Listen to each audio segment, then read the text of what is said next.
What's up, everybody? Sensei Grizzly. I'm here with Ian. We are at Octagon MMA.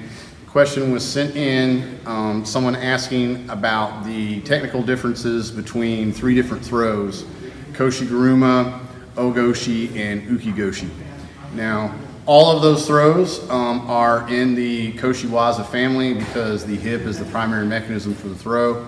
But I'm going to discuss what the differences are. I'm going to start with koshi guruma just because the difference between that throw and the other two is a lot more obvious. So koshi guruma, which means hip wheel, the setup is this: my grip arm goes over and around and grabs in the armpit. Now, you'll see variations where it's more like a headlock, but most people nowadays, koshi guruma goes in the armpit, either grabbing fabric, or if it's nogi, grabbing a handful of lat. The action is the hip, so it's like a corkscrew in. It's a scoop with the hips and taking them over with the headlock. Koshi guruma, hip wheel, once more. All right, so I come in, wrap, grab at the lat, corkscrew in with the hips, up and over. So goshi is still the koshi-waza using the hip. Goshi is your major or big hip throw. Okay. The main difference is instead of the grip going over the shoulder to the back, it is under the armpit. Okay. Now you'll see some people grab at the belt, some people will grab at the hip.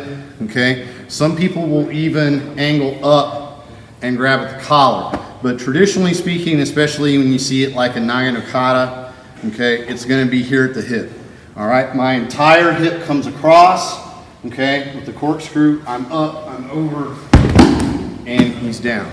That's goshi. So again, starting from single collar tie, my entry is under the armpit, hip goes across, corkscrewing in, up and over.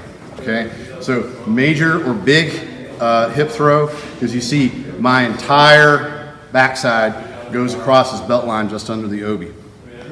Now, the difference between goshi and goshi is kind of discrete. Goshi is your floating hip throw, okay? The best way to kind of describe is that you really only kind of use like half of your hip, okay, as opposed to the whole thing. It's kind of a hasty throw, and it's typically done very quickly. And generally speaking, you're going to see it happen more from like a side entry. Okay, so we're here, okay, and then my line of travel is going to be straight through. Okay, and it's quick, so don't blink. I step through, only half of my hip catches him right here, and I take him over. Whereas if I did the same thing and I wanted it to be goshi, my entire hip would go over, and it's a much bigger up and over motion. Again with goshi, side entry, I go straight through, and it's just half the hip. In direct juxtaposition with goshi, where I step through, but it's my whole hip. So, just to kind of recap, koshi guruma, okay, which is your hip wheel, uses like the headlock over the shoulder entry. Goshi, major hip throw, okay, under the armpit, my entire hip goes across, he goes up and over as such. And then goshi, or floating hip throw, done as a side entry, kind of like a hasty technique where really he just kind of rotates over a quarter of my hip. Really hard to do slow. The difference is subtle.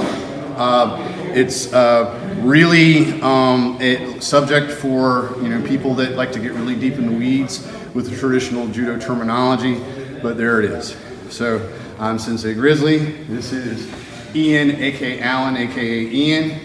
We're here at Octagon MMA. Send me your questions. Go buy Shinto Fightwear stuff. I will see you next month.